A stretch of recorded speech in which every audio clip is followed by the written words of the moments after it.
Baik, Assalamualaikum warahmatullahi wabarakatuh. Alhamdulillahirabbil alamin. Wabihi nasta'in ala umuri dunya waddin wassalatu wassalamu ala asyrafil anbiya'i wal mursalin wa ala alihi washabihi ajmain. Salam sejahtera bagi kita semua. Marilah kita panjatkan puji beserta syukur atas kehadirat Allah Subhanahu wa taala yang telah melimpahkan rahmat dan karunia-Nya sehingga kita dapat bertemu hari ini melalui Zoom meeting. Selanjutnya, perkenankan saya untuk memperkenalkan diri. Nama saya Mastura, merupakan mahasiswi Prodi Sarjana Akuntansi Universitas Yakuala, selaku moderator pada hari ini. Selamat bergabung kepada teman-teman yang telah bersedia untuk mengikuti acara webinar Talk About Journalistic dengan tema Jurnalis Muda Membangun Indonesia Melalui Media Massa, yang diselenggarakan oleh mahasiswa FEB USK.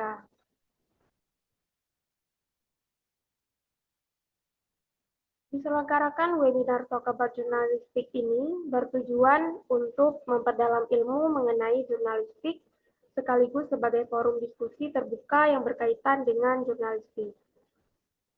Sedikit penjelasan mengenai kegiatan ini. Talk About Journalistic merupakan acara pertama yang diselenggarakan oleh mahasiswa sarjana akuntansi Universitas Yakuala. Bentuk kegiatan ini adalah webinar atau seminar yang diselenggarakan secara online. Adapun latar belakang diselenggarakan acara ini antara lain, dalam menghadapi tantangan di era digital, jurnalis muda harus mengembangkan kemampuan mereka dalam memahami dan memanfaatkan teknologi media sosial untuk membuat konten yang relevan dan menarik. Oleh karena itu, para jurnalis muda perlu belajar, berlatih, dan mengasah keterampilan mereka dalam menghasilkan karya jurnalistik yang berkualitas, beretika, dan berintegrasi tinggi untuk menjadi kekuatan positif dalam membangun Indonesia melalui media massa. Baik, teman-teman yang saya hormati, untuk memperlancar jalannya acara kita pada sore hari ini, diimbau kepada seluruh peserta untuk dapat menghidupkan kamera dan juga memastikan mikrofon dalam keadaan off.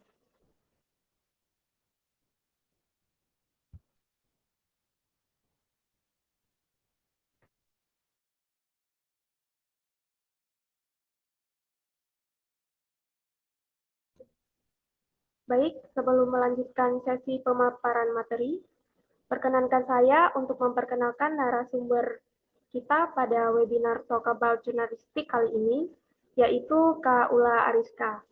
Beliau lahir di Cotburung 23 Maret 2002, merupakan mahasiswi semester 6 program studi manajemen, Fakultas Ekonomi dan Bisnis Universitas Yakuala. Adapun riwayat pendidikan antara lain SD Negeri 1 Pagar Air pada tahun 2008 sampai dengan 2014. MSN 2 Banda Aceh pada tahun 2014 sampai dengan 2017. SMA Negeri 4 Banda Aceh pada tahun 2017 sampai dengan 2020. Di bangku perkuliahan, pemateri kita aktif dalam berorganisasi, baik internal maupun eksternal kampus. Saat ini beliau aktif di Himpunan Mahasiswa Manajemen atau HMM, sebagai Ketua Biro Kajian Ilmiah dan juga aktif di Lembaga Pers Mahasiswa Perspektif FEB USK sebagai Ketua Divisi Majalah.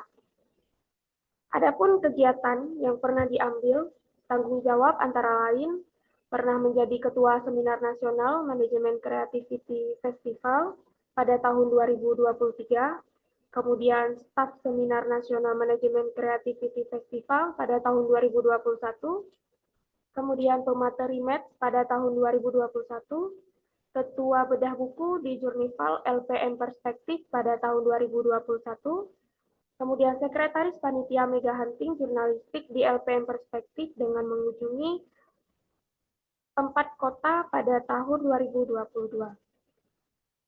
Kemudian menjadi editor tulisan di LPM Perspektif pada tahun 2022, redaksi majalah di LPM Perspektif pada tahun 2023, dan juga staf penanggung jawab tulisan berita di LPM Perspektif tahun 2022 sampai dengan sekarang.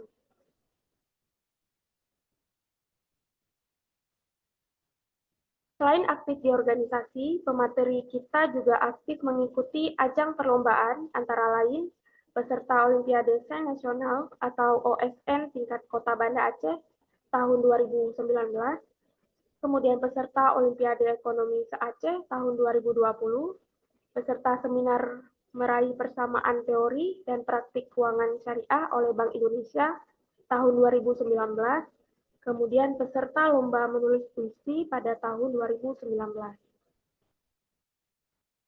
Baik, hadirin yang saya hormati, selanjutnya masuk pada acara yang kita tunggu-tunggu, yaitu pemaparan materi dari narasumber kita yang luar biasa. Kepada Kak Ula Ariska, kami silakan dengan hormat.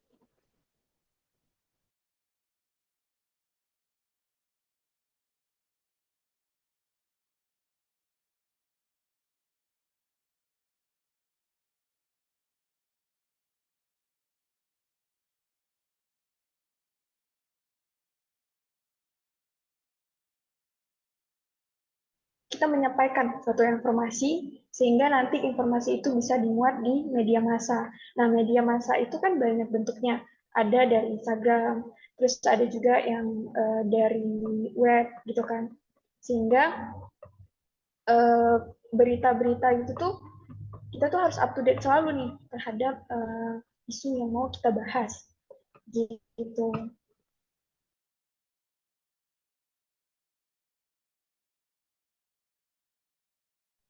Baik, apa sudah kelihatan? Sudah. Oke. Nah, jadi kawan-kawan semua, ini kan kita bisa ya, nggak serius-serius banget ya, ngebahas tentang masalah jurnalistik. Aku Ula Rizka, aku ketua divisi majalah LPM Perspektif pada tahun ini. Sebelumnya aku udah jadi editor di LPM Perspektif juga, sehingga untuk penulisan sendiri aku lumayan paham terkait jurnalistik ini. Gitu. Selanjutnya, Kak.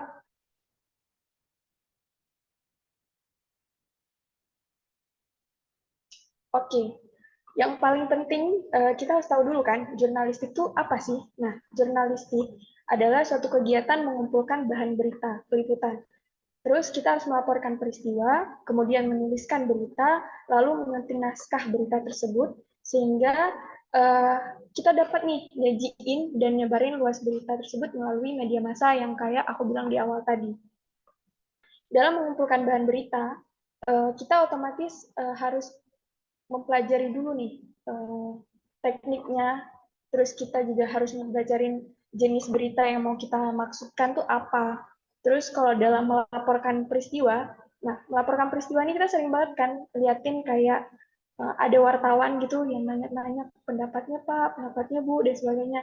Nah ini sebenarnya termasuk dalam dunia jurnalistik. Jadi kita ngumpulin berita itu dengan teknik wawancara, terus kita juga harus melaporkan berita itu dengan kita tulis, ya, sehingga nantinya ada penyuntingan naskah. Kenapa penyuntingan naskah itu perlu setelah kita buat berita? Karena menurut kita nih itu udah paling netral, atau menurut kita kata-kata dan diksi yang udah kita bangun di dalam penulisan itu udah oke banget nih gitu kan.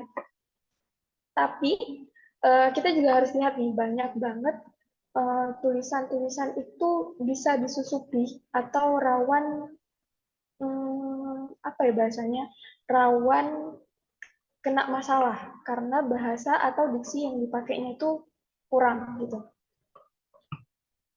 Oke, lanjut. Nah, jurnalistik juga itu bisa berbentuk foto. Jadi jurnalistik itu nggak cuman dalam berita, tapi dia bisa juga berbentuk foto. Nah, biasanya jurnalistik foto itu kita sering jumpain kalau misalnya ada bencana. Biasanya tuh kayak contoh nih, tahun kemarin tuh ada bencana di Turki kan. Nah, sehingga jurnalistik itu menceritakan suatu kejadian, menyampaikan informasinya dengan foto-foto. Jadi kayak dari foto misalnya runtuhannya, terus foto tentang apa orang yang terkena bencananya, terus gimana pemulangnya, kemudian gimana tanggapan dari warga. Nah, tanggapan dari warga itu kan nggak mesti selalu berbentuk dalam tulisan. Kadang juga bisa berbentuk dari senyuman, atau mungkin orang tuh udah dibantuin nih sama pemerintahnya, tapi mungkin masih merasa kurang dari pemerintahnya. Semua itu bisa diperlihatkan atau bisa ditangkap atau ngerasa kurang dari pemerintahnya. Gitu. Selanjutnya Kak, kita bakal bahas tentang jenis-jenis berita ya. Nah, jenis berita tuh ada 4 jenisnya. Yang pertama ada straight news. Ini yaitu berita langsung yang isinya tuh lebih singkat, apa adanya dan lugas. Nah, berita langsung yang isinya lebih singkat ini, straight news ini biasanya dia tuh berita yang cepat basi gitu loh. Misalnya sebagai contoh nih, ekonomi Islam di jurusan ekonomi Islam, Fakultas Ekonomi Bisnis Universitas Syahkuala itu kan baru ngedapatin akreditasi unggul. Nah, berita itu harus segera dibuat atau enggak bakal basi, karena kan nggak bisa tuh, nggak mungkin kan kalau misalnya nih akreditasi unggulnya dikasih tahu di bulan ini, tapi kita baru ngebuatin beritanya tuh bulan depan, kayak itu udah basi, orang udah pada tahu semua gitu. Nah, sehingga berita straight news ini harus segera diselesaikan. Mungkin biasanya straight news ini itu dibuatnya tuh seharian. Bisa seharian atau mungkin yang lebih cepatnya mungkin 5 jam tuh udah harus selesai. Terus berita straight news ini juga berisi fakta-fakta otomatis ya, dan harus berisikan 5W1H. Nah, biasanya pada paragraf 1 straight news itu menjelaskan 5W1H, kemudian pada paragraf 2 dia menjelaskan opini, di paragraf kedua itu dia menjelaskan tentang rangkaian acaranya. Misal sebagai contoh nih akreditasi unggul ekonomi Islam. Nah, di situ dia ngejelasin tuh gimana sampai bisa dapatin akreditasi unggul di ekonomi Islam gitu. Dan gimana tanggapan dari ininya sendiri, dari kajurnya ekonomi Islam. Terus di paragraf ketiga, straight news, itu biasanya menjelaskan apa ya, harapan-harapan dari mahasiswa atau mungkin harapan dari kajurnya sendiri untuk jurusan ekonomi Islam ke depannya gimana. Gitu. Kemudian yang kedua tuh ada feature. Nah, berita ini itu biasanya berita yang lebih mendalam. Dia biasanya ngangkatin berita dari segi keunikannya. Bahasanya lebih santai, namun tetap sesuai dengan kaidah bahasa. Berita jenis ini tuh biasanya memberikan informasi yang menarik, kayak tips belajar, review buku, dan sebagainya. Nah, biasanya nih, yang paling sering kita lihat di dalam tulisan feature ini, kata-kata gaul itu tetap dipakai, tapi harus ada kata sampingnya. Itu kayak misalnya di garis miringin gitu. Terus kemudian biasanya dalam feature ini kita menulisnya tuh lebih santai aja gitu. Kayak yang penting orang ketika bacain berita kita tuh, oh dia ini tahu alur yang mau kita bangun itu apa gitu. Nah, itu biasanya ada tips belajar, review buku, dan sebagainya. Dan feature ini mungkin kalau dilihat dari isinya, seringnya ngejelasin kayak sama-sama hal dengan microblog. Tapi kalau feature ya akan lebih panjang aja sih gitu. Kalau dimuat di dalam web ya. Oke, selanjutnya. Selanjutnya tuh ada opini. Nah, ini jenis berita yang paling sering dibuat sama kita semua ya. Biasanya dari LPM Perspektif juga sering dibuat opini nih. Nah, jadi jenis berita ini berisikan pendapat penulis terhadap suatu isu yang udah dikaji nih. Pada berita ini, data itu sangat dibutuhin, sehingga opini yang kita bawa itu benar-benar akurat banget gitu.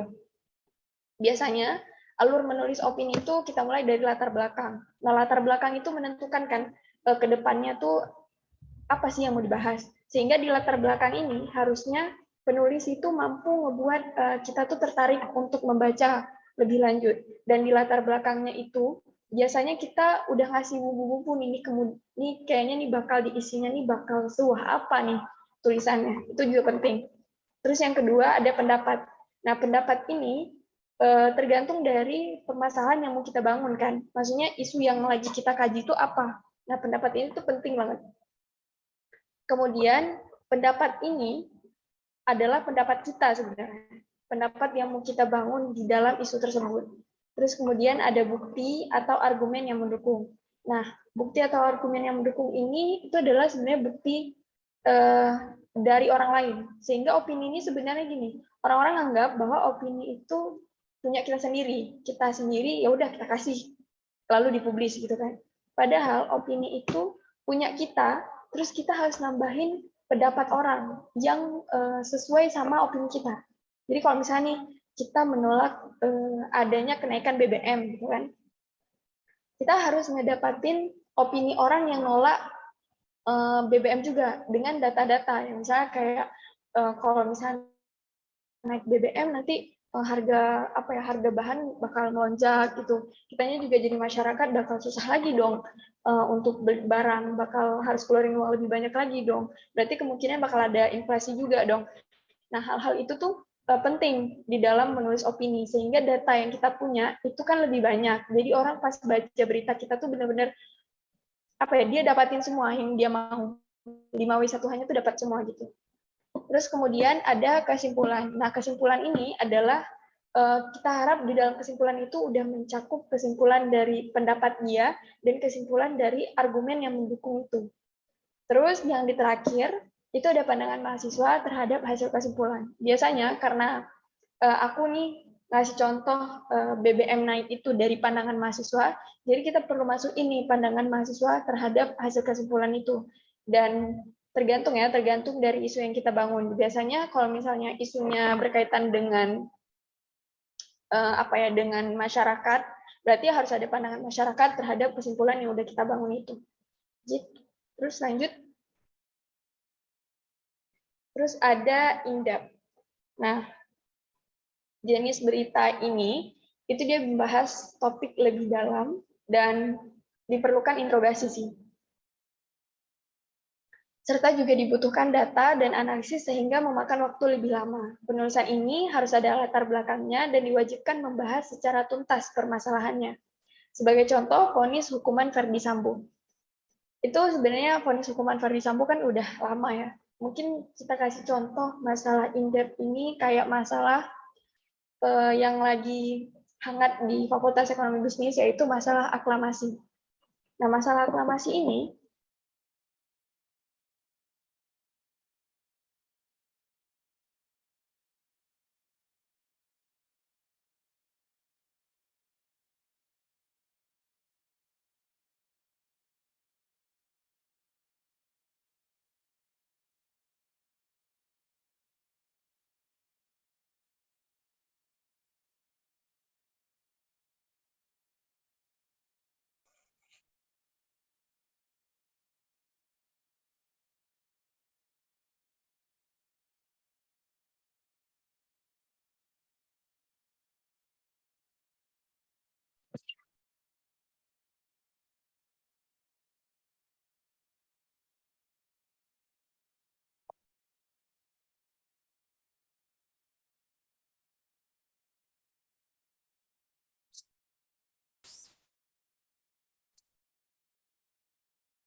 Baik, teman-teman yang lain, apakah suara pemateri kita terdengar?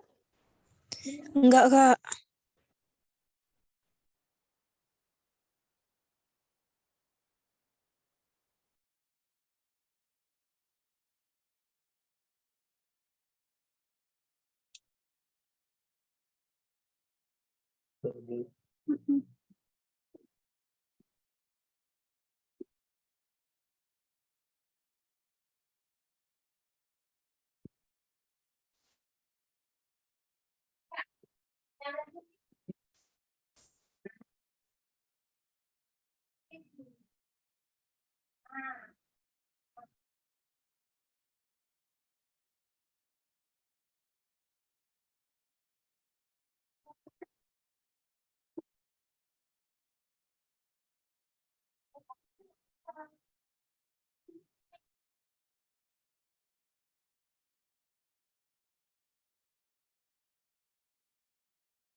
Baik, teman-teman, mohon maaf atas kendalanya. Materinya akan dilanjutkan oleh pemateri kita.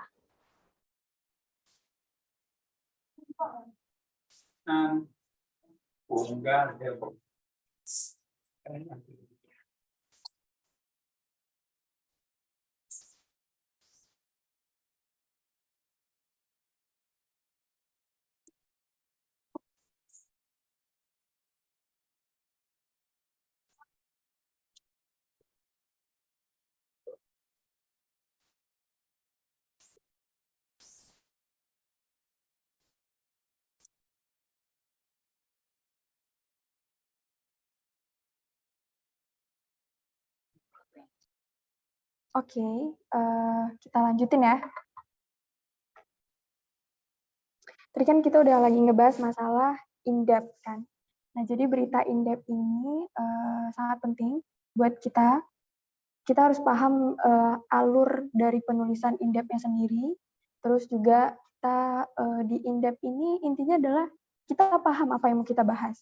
Karena kalau misalnya di in-depth ini kita masih bingung kan, apa nih yang mau kita bahas, kerangkanya gimana, dan sebagainya, itu tuh bakal bikin kita ngerusak kerangkanya. Jadi misalnya nih, ketika kita mau nulis in-depth, kita diwajibkan untuk ngasih tahu sebatas mana tulisan yang mau kita bangun. Tuh. Oke, selanjutnya tuh ada berita. Nah, jadi berita itu kan adalah laporan atas peristiwa yang dimuat pada media massa dan harus ada value. Kalau misalnya beritanya itu nggak ada value, ya nggak bisa dimuat kan. Dan biasanya untuk penulisan berita itu sendiri, kita tuh harus menanyakan urgensi nggak sih berita tuh kita sampaikan, bikin orang terhibur nggak sih atas berita itu, orang bakal dapat informasi nggak sih atas beritanya itu. Gitu. Kemudian untuk pembuatan judul berita itu kita yang pertama harus memiliki kata kunci berita. Kan kalau misalnya kita buat berita nih, beritanya yang harus kita ketahui terlebih dahulu, ketika kita mempublikasikan sebuah berita, orang tuh bakal baca judul beritanya dulu. Kalau judul beritanya udah oke, ya orang tuh baru mau baca dong, baru mau buka nih, baru mau klik, oh ini ternyata berita yang lagi hotnya gitu. Sehingga dalam pembuatan judul berita itu juga punya caranya atau tipsnya. Dan ini adalah 4 tips dari aku untuk pembuatan judul berita. Yang pertama adalah kita memiliki kata kunci berita. Jadi kalau misalnya lagi ngebahasin mungkin gedung aula nggak bisa kepake nih di fakultas FEB. Ya buat judulnya yang membahas tentang gedung aula itu, jangan bahasin masalah kantin gitu, karena kan nggak ada nyambung-nyambungnya kan. Nah, terus yang kedua itu adalah menarik perhatian tetapi menghindari clickbait. Jadi kita bisa narik perhatian tanpa perlu kayak mengada-adakan yang tidak ada di dalam berita.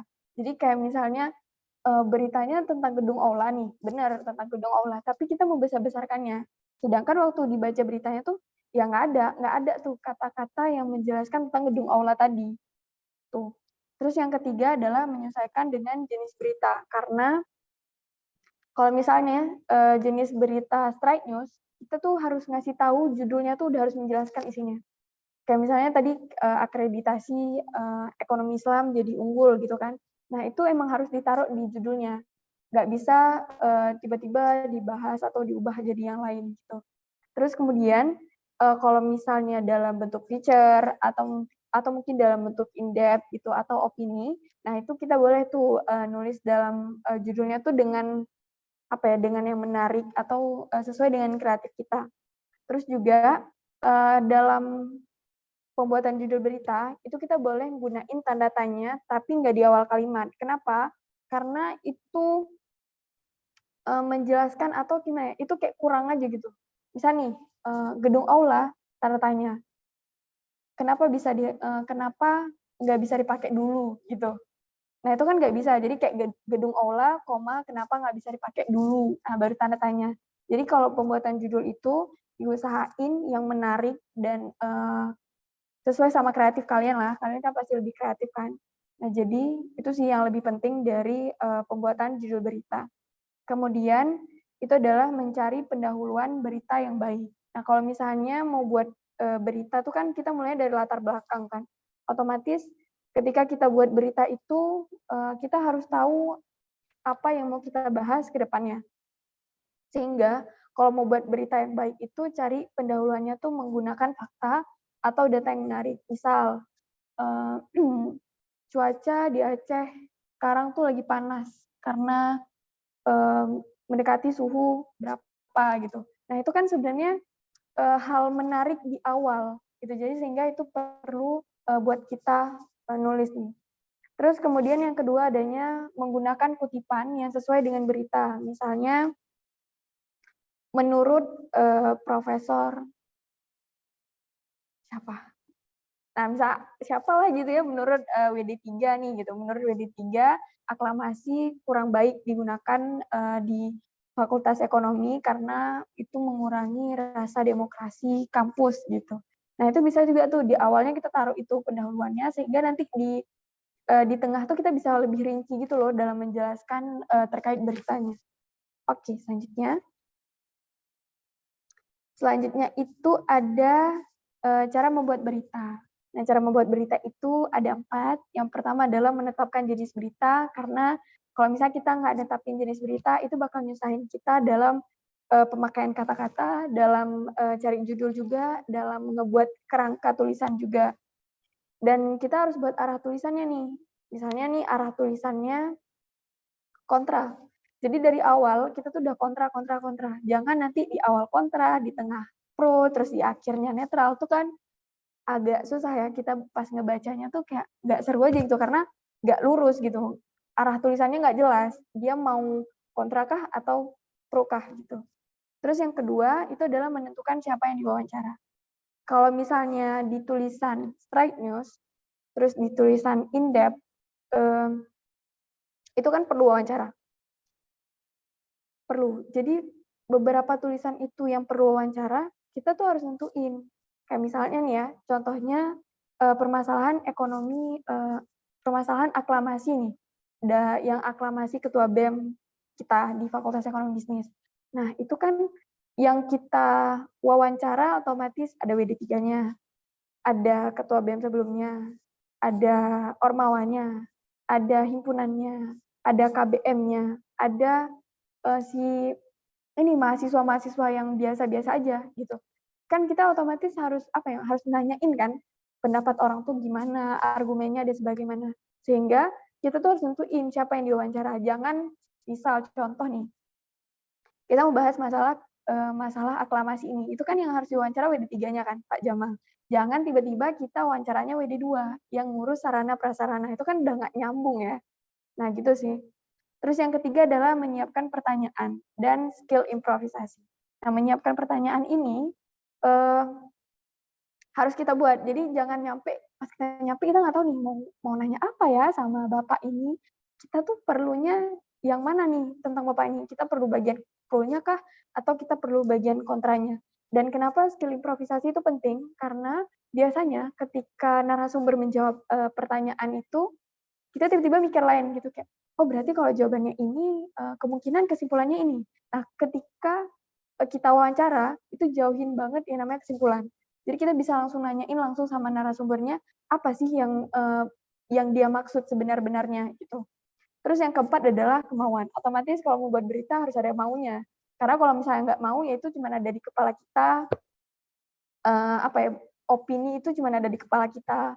In-depth itu ada cuma di kepala kita, nggak kita tulis atau nggak kita foto sehingga itu jadi bahan untuk orang lain tahu nih berita apa sih yang orang ini lagi booming atau berita apa sih yang orang ini lewatkan gitu. Karena kan kayak kembali lagi ya, kita kan sebagai generasi Gen Z ya, generasi Gen Z ini otomatis banyak banget. Itu kan kolom komentar biasa tuh di Instagram atau ada hal-hal yang kurang menarik. Maksudnya kurang seru gitu. Pasti itu kita bakal buat opini kita tuh di kolom komentar. Nah, kalau kolom komentar itu kan punya ada limit kan, limit tulisan, limit kata gitu. Nah, sehingga kalau menurut aku sendiri, kalau kalian nih suka banget komentar terhadap satu permasalahan, mending kalian buat berita, dan kalian itu sambil juga ngasah skill nulis kalian kan. Tuh. Terus yang terakhir, itu ada kode etik jurnalistik. Nah, jadi dalam kode etik jurnalistik itu, yang pertama ada independen. Kenapa independen ini penting dan ditaruh di paling pertama? Karena ketika kita buat berita, kita itu kan udah tahu ya, apa yang mau kita ungkapkan di dalam berita tersebut. Sehingga dari orang dari samping atau dari pihak lain itu jangan ada yang buat kita ngerasa harus mengubah arah tulisan kita. Misalnya nih, kita kurang suka terhadap kegiatan salah satu ormawa gitu. Kita jelas saja, kita lurus aja bahwa kita ini kurang suka. Jadi alur yang mau kita bangun itu sama gitu kan. Jangan nanti tiba-tiba lagi kita nulis nih kegiatan ormawa yang kurang bagus gitu, terus kata ormawanya, "Bisalah itu nggak usah di-up," atau "Bisalah itu nanti diubah sedikit ya di bagian A, I, U," gitu. Nah, itu tuh sebenarnya nggak boleh banget ya, karena kita sebagai seorang jurnalistik itu harus jelas kita berdiri di apa, di pihak mana gitu. Apakah di pro, apakah di kontra, ataukah kita berdiri netral gitu. Terus yang kedua adalah akurat. Akurat ini kan berarti berisikan data-data. Jangan kita ngebuat opini ya udah menurut pendapat kita aja tuh gitu. Kayak kadang ada yang nggak sesuai sama kenyataannya. Kan tuh nggak boleh banget ya. Jadi harus akurat. Terus harus berimbang. Nah, berimbang di sini ketika kita nulis netral, kita benar-benar netral. Jangan ketika kita nulis netral tapi nanti ada kata-kata nyelekit yang kurang suka nih terhadap satu permasalahan gitu. Terus yang keempat adalah tidak beritikat buruk, karena kita nulis berita itu kan benar-benar ingin menyampaikan informasi ke orang lain, jadi orang lain itu juga tahu permasalahan yang kita bangun saat ini itu apa. Terus juga aku rasa dalam menyampaikan informasi kita emang harus belajar lagi nih cara nulis yang bagus, cara menyampaikan yang bagus, pemilihan kata dan diksi yang bagus. Tapi kembali lagi kita tidak ingin beritikat buruk untuk menulis berita itu. Gitu sih sedikit dari aku. Mungkin aku balikan ke MC-nya ya. Baik, teman-teman sekalian, telah kita saksikan bersama pemaparan materi dari pemateri kita yang luar biasa pada webinar Talk About Journalistic.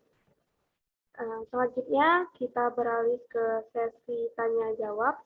Kepada teman-teman yang ingin mengajukan pertanyaan, dapat menuliskan pertanyaannya di kolom chat atau menggunakan fitur raise hand.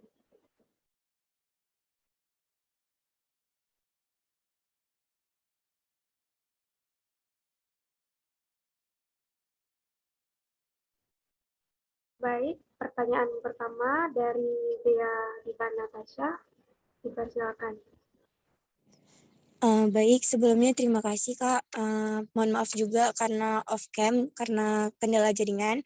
Nah, jadi izin bertanya, apakah dalam penyusunan produk jurnalistik, pihak narasumber memiliki hak untuk mempengaruhi angel yang ditulis oleh seorang jurnalis? Karena kayak kan sebab saat menjalani praktik di lapangan tuh kan beberapa narasumber atau pemimpin organisasi atau mungkin beberapa pemateri kegiatan tersebut kan melaksanakan wawancara. Nah, itu kan nanti memohon untuk mengirim terlebih dahulu nih produk yang sudah dikaji atau jurnalistiknya kepada pihak yang sebelumnya diwawancara. Itu kira-kira apakah berpengaruh?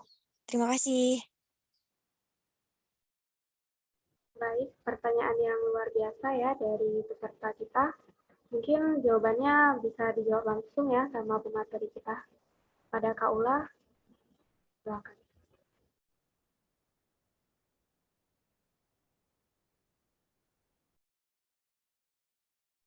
Oke, terima kasih Dea, pertanyaan yang luar biasa ya. Ini juga ngebahasin masalah angle dari tulisan tadi, dan itu sebenarnya itu juga sebenarnya bersangkutan sama kode etik jurnalistik yang udah aku sampaikan tadi ya. Nah itu kan yang pertama tadi ada independen kan, bahwa emang biasanya kejadian sih, dan beberapa kali aku nemuin itu. Jadi ketika kita mau buat berita, biasanya tuh bakal dibilang, nanti itu tulisannya saya lihat dulu ya, gitu. Nanti kalau misalnya tulisannya kurang saya berkenan, jangan dipublikasi.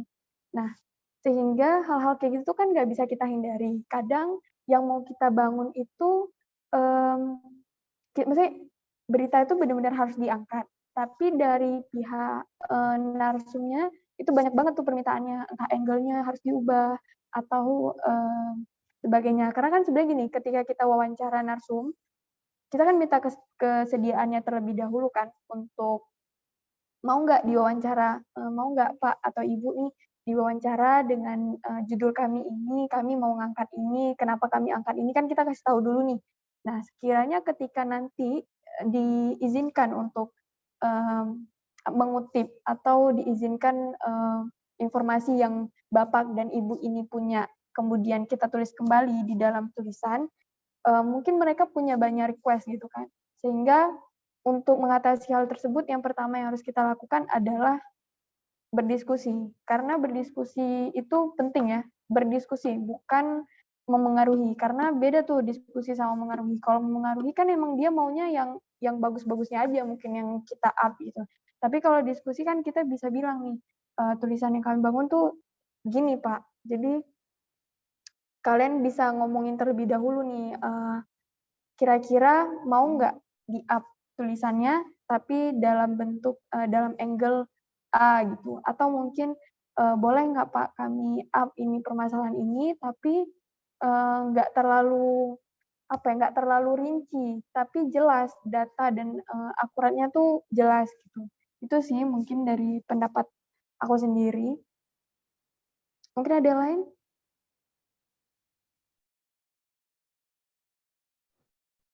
Baik, jawaban yang luar biasa ya. Mungkin Dea juga udah dapat jawabannya apa. Selanjutnya kita beralih pada peserta penanya berikutnya, yaitu Nur Hasanah. Pada Nur Hasanah, silakan. Baik, terima kasih Kak udah kasih kesempatan. Sebelumnya maaf nggak bisa hidupin kamera. Kak, jadi saya mau tanya nih, dalam pembuatan berita nih informasi itu kan yang paling penting kayak gitu. Nah, misalnya kita mau menulis berita, tetapi sumber informasi yang kita punya itu tidak ingin diungkapkan gitu identitasnya sama pihak terkait tuh. Nah, kita tuh gimana cara nyikapinya tuh Kak? Sekian Kak. Baik, terima kasih pada Nur Hasanah. Mungkin jawabannya bisa langsung dijawab ya sama Kak Ula. Oke, terima kasih Nur Hasanah atas pertanyaannya yang sangat luar biasa, karena itu juga sering kejadian ya, kita dalam nulis berita. Apalagi tuh biasanya berita-berita gitu tuh yang agak sensi-sensi gitu loh. Jadi orang tuh ngerasa takut kan kalau misalnya namanya nanti dipublis, oh berarti langsung tahu nih, oh ini nih dalam ngasih informasinya gitu kan. Jadi biasanya di dalam penulisan berita itu kan kita nanya juga, nanti boleh nggak Kak namanya kami publikasiin. Kalau misalnya boleh, ya alhamdulillah kan, jadi kan lebih jelas dan orang waktu bacanya langsung tahu nih, ini nih gitu yang ngasih pendapatnya gitu. Tapi kalau misalnya dia nggak mau disebutin, kadang kita bisa nyebutin pakai inisial atau mungkin kita bisa nyebutin organisasinya. Misalnya kayak salah satu staf di LPM Perspektif mengatakan, gitu. Atau menurut Ormawa ini, nah gitu. Jadi sebenarnya nggak harus nyebutin nama, tapi kalau misalnya nyebutin nama kan lebih bagus ya, gitu. Itu sih dari aku. Paham nggak Nur Hasanah? Atau mungkin ada yang mau ditambahin atau mau nanya lebih dalam nih terkait apa ya penyebutan namanya di dalam berita. Gitu. Paham Kak, makasih Kak. Oke. Baik, terima kasih pada Nur Hasanah. Mungkin ada pertanyaan lain yang mau ditanya kepada pemateri kita.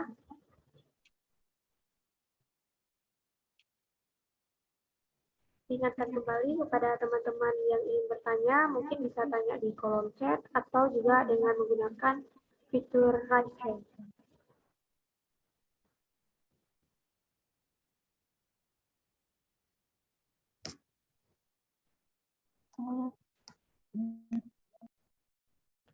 Baik, jika tidak ada pertanyaan lanjutan, kita sudah sampai di penghujung acara kita. Dan sebelum kita akhiri acara kita pada sore hari ini, Dipersilakan kepada peserta webinar untuk dapat mengaktifkan kamera karena kita akan mengadakan sesi foto bersama.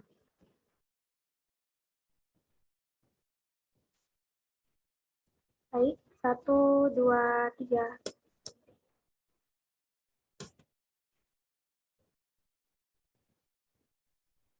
Baik, terima kasih. Teman-teman yang saya hormati, setelah kita simak bersama pemaparan materi pada webinar Talk About Journalistic pada sore hari ini, semoga ilmu yang kita dapatkan hari ini dapat bermanfaat bagi kita semua. Dan akhir kata, saya Mastura, memohon maaf apabila terdapat perkataan dan perbuatan yang kurang berkenan. Sampai jumpa di lain kesempatan. Terima kasih. Assalamualaikum warahmatullahi wabarakatuh. Waalaikumsalam warahmatullahi wabarakatuh. Terima kasih teman-teman. Terima kasih Kak Ula. Baik.